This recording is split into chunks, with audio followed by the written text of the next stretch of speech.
नमस्कार दोस्तों, स्वागत है आप सभी का अपने YouTube channel the brain education में। तो कैसे हैं आप सब? आई होप सब अच्छे होंगे और अपनी तैयारी को जो है कंटिन्यू कर रहे होंगे।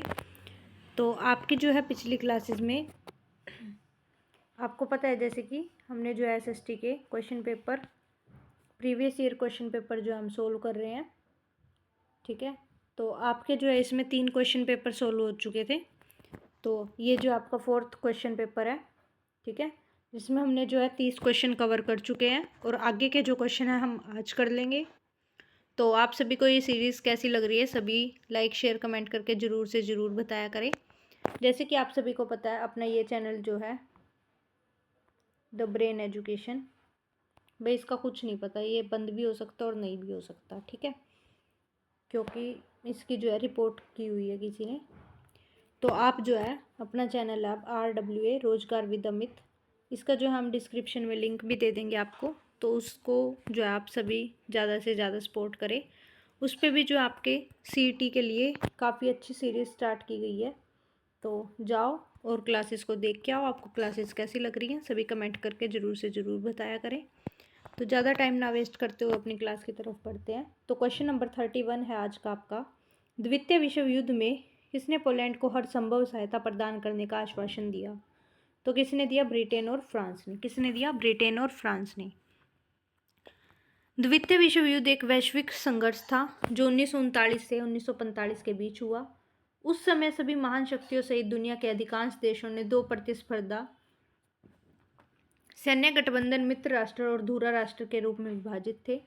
एडोल्फ हिटलर ने के नेतृत्व में नाजी जर्मना द्वारा पोलैंड पर आक्रमण को व्यापक रूप से द्वितीय विश्व युद्ध की शुरुआत के रूप में देखा जाता है। 3 सितंबर 1939 को ब्रिटेन और फ्रांस ने जर्मनी के खिलाफ युद्ध की घोषणा की और पोलैंड को हर संभव सहायता प्रदान करने का आश्वासन दिया गया।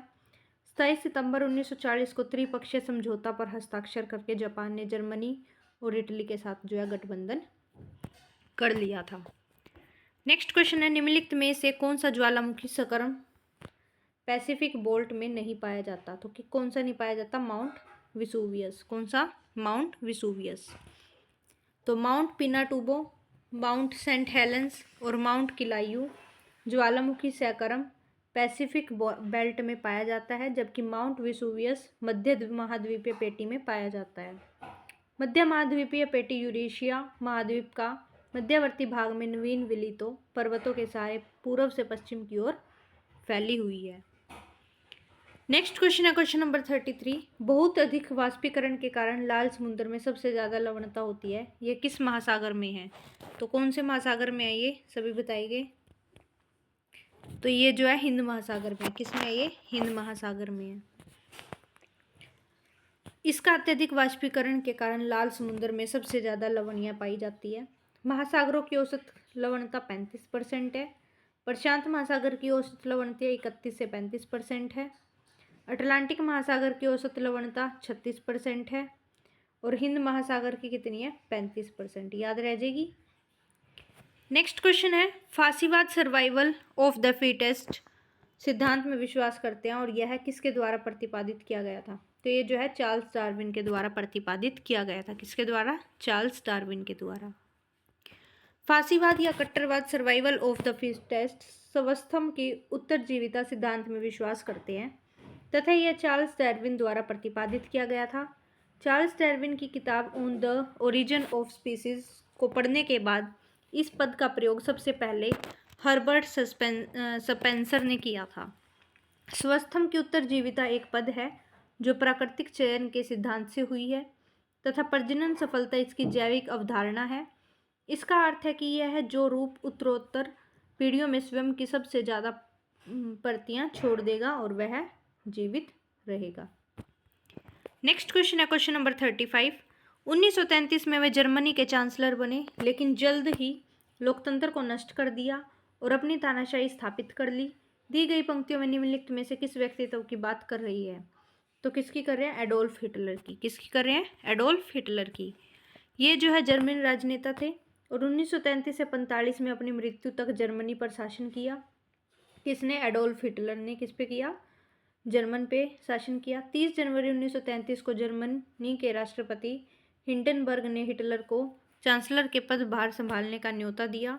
यह मंत्रिमंडल में सबसे ज़्यादा शक्तिशाली पद था। तब तक नात्सी पार्टी रूढ़िवादियों को भी अपने उद्देश्य से जोड़ चुकी थी। सत्ता हासिल करने के बाद हिटलर ने लोकतांत्रिक शासन की संरचना और संस्थानों को भंग करना शुरू कर दिया। फरवरी माह में जर्मन संसद भवन में हुए रहस्यमय अग्निकांड से उसका रास्ता और आसान हो गया था। 28 फरवरी 1933 को जारी किए गए अग्नि अध्यादेश फायर डिक्री के जरिए अभिव्यक्ति, प्रेस एवं सभा करने की आज़ादी जैसे नागरिक अधिकारों का अनिश्चित काल के लिए निलंबित कर दिया। 3 मार्च 1933 के प्रसिद्ध विशेष अधिकार अधिनियम पारित किया गया और इस कानून के जरिए जर्मनी में तानाशाही सरकार स्थापित की गई। नेक्स्ट क्वेश्चन है 5 डिग्री उत्तर और 5 डिग्री दक्षिण अक्षांशों के बीच कौन सी दाब पट्टी स्थित है? तो बताओ 5 डिग्री उत्तर और 5 डिग्री दक्षिण अक्षांशों के बीच कौन सी दाब पट्टी स्थित है? तो कौन सी है? विषुवतीय निम्न दाब पट्टी है। चलो पढ़ते हैं इसके बारे में। इस कटिबंध में सामान्यतः धरातलीय क्षैतिज पवन नहीं चलती, बल्कि इस कटिबंध की ओर आने वाली पवन इसकी सीमाओं के समीप पहुंचते ही गर्म होकर ऊपर उठने लगती है। यही कारण है कि इस कटिबंध में केवल ऊर्ध्वाधर वायुधाराएं ही पाई जाती हैं। इस क्षेत्र में धरातल पर हवाओं में गति कम होने के कारण शांत वातावरण रहता है। इसी कारण से इस पेटी को डोल्ड्रम शांत क्षेत्र, अ रीजन ऑफ काम कहा जाता है। नेक्स्ट क्वेश्चन है लोपोलिथ चट्टान का आकार क्या होता है? तो लोपोलिथ चट्टान का आकार क्या होता है? कटोरा आकार का होता है। कैसा होता है? कटोरा आकार का। अवसादी चट्टानों में जब लावा जमकर तस्तरी नुमा कटोरा आकार ग्रहण कर लेता है तो उस आकृति को लपोलिथ कहा जाता है। दक्षिण अमेरिका में मिलते हैं। फैकोलिथ भूमि के भीतर लावा का लहरदार जमाव होता है। लेकोलिथ छत्रशिला लावा के गुंबदाकार जमाव होते हैं जो परत के बीच गर्म लावा के भर जाने से बनते हैं। नेक्स्ट क्वेश्चन है विचारकों ने वर्ग भेद को समाप्त करने की मांग की थी। तो किसने की थी? समाजवादी ने की थी। किसने की थी? समाजवादी ने। समाजवादी विचारकों ने वर्ग भेद को समाप्त करने की मांग की थी। सामाजिक संगठन का एक राजनीतिक और आर्थिक सिद्धांत जो उत्पादन, वितरण और व्यापार के साधनों को स्वामित्व या प्रबंधन के लिए समग्र रूप से समुदाय के लिए तर्क देता है, उसे समाजवादी कहा जाता है। क्या कहा जाता है? उसे समाजवादी कहा जाता है। जो इसका पालन करता है उसे समाजवाद कहा जाता है। समाजवादी आमतौर पर निर्णय लेने और आर्थिक मामलों में ज़्यादा समानता प्राप्त करने का लक्ष्य और आर्थिक मामलों में सबसे ज़्यादा समानता प्राप्त करने का लक्ष्य रखते हैं। ये श्रमिकों को उत्पादन के साधनों और उनके कार्यस्थल पर अधिक नियंत्रण प्रदान करते हैं और कर्मचारियों का अधिशेष मूल्य निर्देशित करके शोषण को समाप्त करते हैं। नेक्स्ट क्वेश्चन है पृथ्वी के आंतरिक भाग में असांतत्य पृथ्वी के क्षेत्र का निम्नलिखित में से कौन सा युग्म सही है? तो कौन सा युग्म सही है? रिपेटी अशांत्य, ऊपरी और निचला मेंटल। हाँ जी ठीक है, तो केवल फर्स्ट ठीक है। कोनराड असंबंधता ऊपरी क्रस्ट और निचली क्रस्ट को अलग करता है। मोह असंबंधता निचली क्रस्ट और ऊपरी मेंटल को अलग करता है। गुटेनबर्ग असंबंधता निचली मेंटल और बाह्य करोड़ को अलग करता है और लेहमैन असंबंधता बाह्य करोड़ एवं आंतरिक करोड़ को अलग करता है। तो विकल्प कौन सा ठीक है? डी ठीक है। नेक्स्ट एंड लास्ट क्वेश्चन आज की क्लास का ये आपका, संयुक्त राष्ट्र के लक्ष्य क्या है? पहला तो राष्ट्रों के बीच मैत्रीपूर्ण द्विपक्षीय संबंध विकसित करना। दूसरा है एकल मंच पर अंतर्राष्ट्रीय समस्याओं का समाधान करना। तो कौन सा ठीक है? फर्स्ट एंड सेकंड दोनों ही ठीक है। संयुक्त राष्ट्र 24 अक्टूबर 1945 में स्थापित एक अंतर्राष्ट्रीय संगठन है। वर्तमान में इसे 193 सदस्य देश हैं। संयुक्त राष्ट्र और इसका कार्य इसके संस्थापक चार्टर में निहित सिद्धांतों और उद्देश्यों द्वारा निर्देशित है।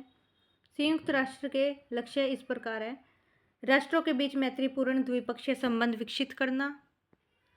नेक्स्ट है एक मंच पर अंतर्राष्ट्रीय समस्याओं का समाधान करना। राष्ट्रों और लोगों मध्य व्याप्त असमानता को समाप्त करना और जलवायु और पर्यावरण समस्याओं का समाधान करना। ठीक है, तो आज की क्लास जो आपकी यहीं तक रहेगी। तो आप सभी को क्लास कैसी लगी सभी कमेंट करके ज़रूर से ज़रूर बताना। सॉरी ये क्लास जो है 2 दिन लेट हुई आपकी, तो इसके लिए आपसे माफ़ी चाहेंगे। अब जो है आपकी क्लासेस रेगुलर होंगी, तो आप सभी ऐसे ही अपना सपोर्ट बनाए रखिए। Thank you to all.